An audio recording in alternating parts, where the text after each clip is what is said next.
दशहरे के अवसर पर सभी को बहुत बहुत शुभेच्छा शुभकामनाएं। मैं देश के प्रधानमंत्री सम्मान्य नरेंद्र मोदी जी, हमारे ट्रांसपोर्ट मिनिस्टर सम्मान्य नितिन गडकरी जी का अभिनंदन करूंगा, जिन्होंने ई व्हीकल्स को देश में इंट्रोड्यूस किया और ई व्हीकल्स के माध्यम से कितनी बड़ी क्रांति आने वाले दिनों में आने वाली है, उसकी जानकारी संक्षिप्त में देने का प्रयास करूंगा। मेरे साथ में अतुल ऑटो के दिनेश जी यहाँ पर है। अहमदाबाद में इनका मैन्युफैक्चरिंग का यूनिट है। जयेश भाई, जिन्होंने मलाड में ऑलरेडी 3 दुकान का ओपनिंग किया है, वो हमारे साथ में, वो भी कुछ जानकारी आप सबको देंगे। तो बगल में मेरे भाई हरीश शेट्टी है और यहाँ पर मेरे मित्र लालजी भाई के सुपुत्र निकुंज सोलंकी है। एसएस ई मोटर्स, एसएस म्हणजे यानी शेट्टी और सालुंकी है, दोनों ने मिलकर शुरुआत की है। ये ई व्हीकल्स के बारे में आने वाले दिनों में एक बहुत बड़ा क्रांति आएगा देश में, और उसमें मुंबई शहर में हम प्रयास कर रहे हैं। देखिए, छोटी छोटी गाड़ियाँ हैं, एक तो बहुत ही कम खर्चे में इसका डे टू डे एक्सपेंस है और व्हीकल भी बहुत रीज़नेबल रेट में मिलेगा, उसकी जानकारी जयेश भाई देंगे। और सबसे बड़ी इसकी खासियत ये है कि इसको कोई लाइसेंस की आवश्यकता अब इन दिनों में नहीं है। वैसे मैं चाहता हूँ कि रजिस्ट्रेशन या तो कोई ना कोई बहुत आसानी से लाइसेंस मिले, इस प्रकार की एक व्यवस्था होनी चाहिए, क्योंकि मैं सरकार का भी नुमाइंदा हूँ। वो हम करेंगे आने वाले दिनों में। इसमें सबसे बड़ा लाभ ये होगा कि जो होटल इंडस्ट्री वाले हैं बड़े बड़े, जिनका बहुत बड़े पैमाने पे गार्बेज जनरेट होता है, बायोमेडिकल हॉस्पिटल का गार्बेज जनरेट होता है, तो बहुत ही कम रीजनेबल में एक टेम्पो खरीद कर वो अपने जगह से डंपिंग यार्ड तक पहुंचाएंगे। तो महानगर पालिका का जो बड़े पैमाने पे खर्चा इन दिनों में होता है, उसमें भी बड़े पैमाने पे लाभ होगा और इस छोटे छोटे व्हीकल के माध्यम से रोज़गार उपलब्ध होगा, नए नए लोगों को काम मिलेगा। जहाँ पर एक बड़े गाड़ी में जो भी कचरा जाता है वो खर्चा भी उसका बहुत ज़्यादा है, तो और एक ड्राइवर जहाँ पर यूज़ होता है तो 10 व्हीकल में 10 ड्राइवरों को काम मिलेगा और छोटे छोटे जगह से हम एक जगह से दूसरे जगह पर इसको पहुंचा सकते हैं। इन दिनों में मुंबई शहर में फेरी वालों का एक बहुत बड़ा समस्या हम सबको देखने के लिए मिल रहा है। तो मुंबई वैसे कंजेस्टेड सिटी होते जा रहा है।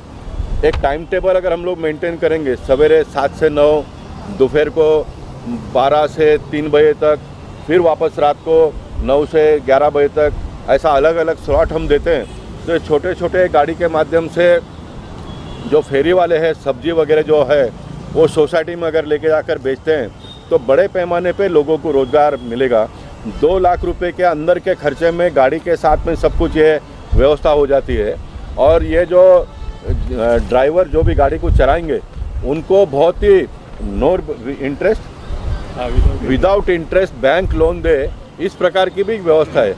यानी देश के प्रधानमंत्री जो आत्मनिर्भर की बात करते हैं, छोटे छोटे लोग अपने पैरों पर खड़ा होकर व्यवसाय कर पाएंगे और बहुत एक आसानी से सिस्टम चले, और जिसमें सबका साथ सबका विश्वास, घर में बैठे हुए लोगों को भाजीपाला उनके सोसाइटी में मिलेगा, गार्बेज एक जगह से दूसरे जगह पे जाएगा, जो साइकिल पे सवेरे दूध वगैरह बेचते हैं उनकी व्यवस्था हो जाएगी। यानी मल्टीपल लाभ इसमें दिखाई देता है मुझे। जैसे जैसे कामकाज आगे बढ़ेगा तो हम इसको और आगे बढ़ाएंगे। हमारे सरकार ने, देवेंद्र जी और एकनाथ शिंदे जी ने इसमें 2.5 लाख रुपए का सब्सिडी, 6 लाख रुपए का जो गाड़ी है उसमें गवर्नमेंट 2.5 लाख रुपए का सब्सिडी ऐड करेगी। यानी 2.5 लाख खर्चा कम करके 4.5 लाख के अंदर उनको गाड़ी मिलेगा, विदाउट इंटरेस्ट मिलेगा। यानी बहुत ही कॉमन मैन फ्रेंडली ये स्कीम है और इस स्कीम को हम ज़्यादा से ज़्यादा लोगों तक पहुँचाने का प्रयास हम आने वाले दिनों में करेंगे। मैं फिर एक बार दशहरे के अवसर पर बहुत बहुत सबको शुभेच्छा देता हूं। देश के प्रधानमंत्री नरेंद्र मोदी जी और ट्रांसपोर्ट मिनिस्टर नितिन गडकरी जी, महाराष्ट्र के मुख्यमंत्री एकनाथ शिंदे जी, उप मुख्यमंत्री देवेंद्र फडणवीस जी, अजीत दादा पवार जी, इनके माध्यम से आने वाले दिनों में अधिक से अधिक लोगों को लाभ मिले, इस प्रकार की एक व्यवस्था मुंबई शहर में और अगल बगल के जो परिसर है, उत्तन भाईंदर है, समझो ये नाला सुपारा, वसई, विरार, ये सारे जगह पर ये स्कीम को पहुंचाकर अधिक से अधिक लोगों को लाभ मिले, इस प्रकार की एक व्यवस्था खड़ी कर रहे हैं। बाइसिकल के लिए जब बात करते हैं तो लगातार जितने भी अभी ओपनिंग हुई है मलाड, कांदीवली या फिर यहाँ, और आपके हाथों से फीता काट कर किया जा रहा है, आप कितना मानते हैं कि एक अच्छे कार्य के लिए आपको इस तरह से पहुँचने का मौका मिलता है? नहीं, देखिए, ये छोटे लोगों का लाभ पहुंचाने वाला व्यवस्था है। और ये जयेश भाई ने जब प्रारंभ किया तो इनको ओपनिंग करने के लिए भी कोई मिलते नहीं थे, तो मैं तो 11 महीने का भी कोई दुकान अगर लेता तो उसका भी ओपनिंग करने के लिए एमपी होकर चला जाता था। और लोगों को एक अच्छा लगता है कि हमारे ओपनिंग में एमपी साहब आ गए, और मैं जाता था तो लोगों का करते करते आज मेरे परिवार के लोगों का करने का भी एक अवसर आया है। तो मैं भगवान का आभार प्रकट करना चाहूँगा और जयेश भाई को निवेदन करूँगा कि वो अधिक जानकारी इसके बारे में दे। 3 दुकान का उन्होंने ऑलरेडी मलाड गोरेगांव में ओपनिंग किया है, तो किस तरह से लोगों का रिस्पांस है वो भी वो बताएंगे। और आप किस तरह देख रहे हो, और हम जिस तरह से संघ ने ओपनिंग की थी, किस तरह से ये आपका आगे बढ़ता गया और आज पहले से आज चौथी दुकान शॉप पर आप शोरूम पर पहुंच चुके हैं? जब मैंने स्टार्ट किया था तभी कोई भरोसा नहीं कर रहा था इलेक्ट्रिक बाइक का, मगर धीरे धीरे अभी सब में बदलाव आ रहा है और पेट्रोल का खर्चा इतना सब लोगों को परवड़ता नहीं है।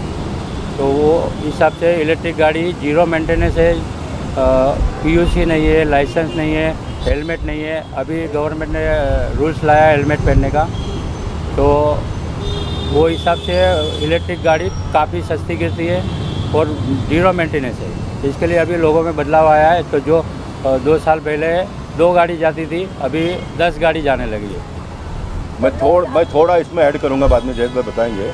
मेरा ये मानना है स्वयं का कि इसका रजिस्ट्रेशन का कोई ना कोई सिस्टम होना चाहिए। हेलमेट भी लोगों ने यूज़ करनी चाहिए, क्योंकि हेलमेट तो आपके खुद के सुरक्षा के लिए है ना, तो हेलमेट भी यूज़ करना चाहिए। ये हम व्यवस्था करेंगे, क्योंकि मैं तो जनप्रतिनिधि हूँ लेकिन मैं एडमिनिस्ट्रेटर भी हूँ। तो लोगों के हित के लिए कायदा कानून का मेंटेन हो, और ये सब बातों का भी ख्याल हम आने वाले दिनों में करेंगे। यानी लोगों को एकदम ओपन मार्केट कोई कुछ भी करेगा, ये बहुत ठीक नहीं है। तो हम करेंगे, लेकिन लाइसेंस की अगर व्यवस्था है तो लाइसेंस आसानी से मिले, ऑनलाइन पे ही उसको लाइसेंस मिले, इस प्रकार की व्यवस्था हम करेंगे। सर का कितना सपोर्ट और साथ रहा आपके आज यहाँ तक पहुँचने में? सर का तो बहुत सारा सपोर्ट रहा है और उनकी दया से हमारा बिजनेस भी अच्छा चल रहा है। आज यहाँ का जो शोरूम ओपनिंग किया गया, यहाँ पर क्या कुछ लोगों को उपलब्ध हो पाएगा ई बाइसिकल में, और क्या कुछ फैसिलिटी नहीं है जो आप अगर लोगों को बताना चाहें? यहाँ हमारे पास 60,000 से लेके 1.5 लाख तक का 2 व्हीलर है, इसमें स्कूटर है, लोडिंग कैपेसिटी कार्गो है। अभी हम लोग जा रहे हैं, अतुल गुजरात का जो बड़ा ब्रांड है उससे हम टाइप किया है। तो अतुल का हम 3 व्हीलर, कार्गो, रिक्शा, उसका जो सारा प्रोडक्ट है हम यहाँ सेल करेंगे। सेल्स और सर्विस दोनों करेंगे। कुछ 2 बातें हैं। देखिए, काम करते करते मैं हमेशा लोगों को सस्ते में मिले इसका प्रयास करते रहता हूँ। जब ये दुकान की बात आई तो फिर हमने कहा कि इसका मैन्युफैक्चरर कौन है उसको ढूंढो, हम उससे कम पैसे में परचेस करेंगे, क्योंकि गवर्नमेंट के सिस्टम में तो कमीशंस वगैरह इतना सारा होता है और वो सारा लोड सामान्य व्यक्ति के ऊपर आता है, तो वो रेट कम हो इसका प्रयास किया। तो ये अतुल जी के दिनेश भाई, इनका 40 एकड़ में अहमदाबाद में फैक्ट्री है, तो वो स्वयं आए। जो 2 लाख रुपए का गाड़ी है उसमें 50,000 रुपये ऑलरेडी इन्होंने कम किया। मैं आने वाले दिनों में और कम हो उसका प्रयास करूँगा। जब मुंबई शहर में 35-40 से 30-35 लाख रुपए में लोगों को घर मिलना चाहिए, 300 फुट का ये बात मैंने रखी तो लोग हंस रहे थे। आज गवर्नमेंट ने मलाड में, गोरेगांव में एक जगह पे 35 लाख का 300 फुट का घर का भूमि पूजन कर दिया है। उसको मैं आने वाले दिनों में दहीसर तक लाऊंगा, और ये गाड़ी और स्कूटर का भी रेट और कम हो उसका भी मैं प्रयास आने वाले दिनों में करूँगा, क्योंकि मैं जनता का नुमाइंदा हूँ। जनता का लाभ ज़्यादा हो इसका मैं हमेशा सोचते रहता हूँ, और वो भी क्रांति मैं इस क्षेत्र में भी आने वाले दिनों में लाऊंगा। पहले तो मैं सबको दशहरे की शुभकामनाएं देता हूँ, और अतुल के लिए बॉम्बे जैसे शहर में जयेश भाई के थ्रू, सर के थ्रू जो हमको एंट्री मिला है, यहाँ पे आपको कस्टमर तक पहुँचने के लिए मिला है, उसके लिए सबसे बड़ा शुक्रगुजार हूँ। क्योंकि बॉम्बे इंडिया का मुंबई एक सबसे बड़ा मार्केट है, जहाँ पे आज पोल्यूशन आप देखते होंगे। उसके चलते मुंबई में आपको जो गवर्नमेंट का जो इनिशिएटिव है गो ग्रीन का, उसके लिए यहाँ पे काम करने के लिए मैं अतुल ऑटो से आता हूँ। अतुल ऑटो कमर्शियल व्हीकल से आता हूँ। इसमें 2 चीज़ें, आपको ग्रीन एनवायरनमेंट भी मिलेगा उसके साथ साथ थ्री व्हीलर को जो देखने का नज़रिया, थ्री व्हीलर रोज़गार बोला जाता है, महाराष्ट्र तो में भी तो इसको रोज़गार ही बोला जाता है। जब किसी को रिक्शा का परमिट दिया जाता था पहले, वो परमिट अभी थोड़े ओपन हो गए।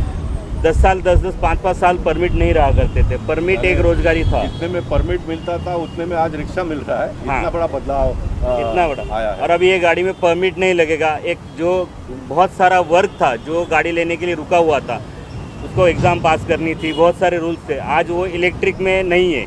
परमिट की ज़रूरत नहीं, परमिट की कॉस्ट भी नहीं। जैसे सर ने बोला, आपको डायरेक्ट उतने कॉस्ट में सर चाहते हैं कि गाड़ी कस्टमर को मिले जितने की परमिट कॉस्ट है, और उतने में मैं सर को आश्वासन दूंगा कि उतने में पक्का मैं गाड़ी कस्टमर तक दे दूंगा। और उतनी कैपेसिटी में भी आमदनी भी उसकी डबल होगी। ये आपको इलेक्ट्रिक थ्री व्हीलर में ही पॉसिबल है, दूसरे किसी थ्री व्हीलर में नहीं है। ईंधन की आज कॉस्ट देखोगे, डीजल गया है 92 रुपीज़, पेट्रोल गया है 104 रुपये 5 रुपये। आपको गाड़ी रिचार्ज करने के लिए आपके घर का जो बिजली का बिल है वो 9 रुपये यूनिट से मिलता है अपने को। हार्डली 7-8 यूनिट खर्चा आता है, जो दिन में 400 रुपये ईंधन को डालेगा कोई कस्टमर।